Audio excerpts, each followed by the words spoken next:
We want a CLICK PLC to talk to a GS4 drive over Modbus TCP.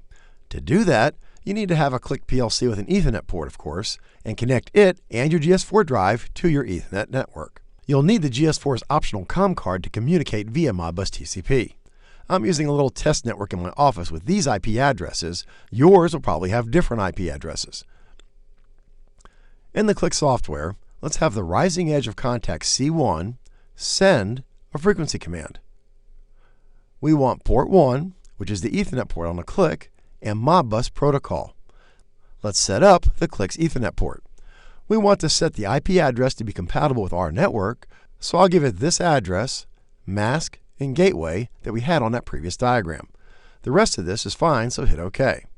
Enter the IP address of the GS4 drive that we saw in that network diagram just a minute ago here. The GS4 drive's ID is a 1. We want to write a single register using Modbus. And if we look at the GS4 manual, we see these are the addresses we need to control the GS4 drive. Frequency is at this address, so we put that here. Notice that the CLICK uses a 40 here instead of the 4 shown in the GS4 user manual. That's important, don't miss that. And we'll put the frequency value to send in this register. I'll fill out the status data just in case we get an error. Perfect. Well, that set up the frequency command. I'm just going to copy that rung, paste it, and let's have C2 send a run command. The GS4 manual tells me that's at this address, and we have to add the 40 for the CLICK. And we'll use register DS2 to hold the run command, which we'll set to a 2 in the data view in just a minute. Copy that rung and paste it, and we'll have C3 be the stop command. It's identical except it sends a 1, which will store in DS3. Copy that rung, paste it, and let's have C4 send the forward command. That's at the same Modbus address, and we'll put the forward command in DS4. Copy that, paste it, let's have C5 send the reverse command, which uses the same address, but will send the contents of DS5, which will be a 32. And don't forget the end instruction.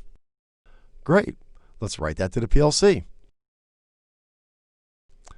I've already created a data view with all the control bits, created nicknames for all those, and I put the values we need for the various commands in the DS registers. And let's put a frequency of 33 Hz in here. I've already set up the GS4 to accept Modbus TCP commands using this video. So let's try it.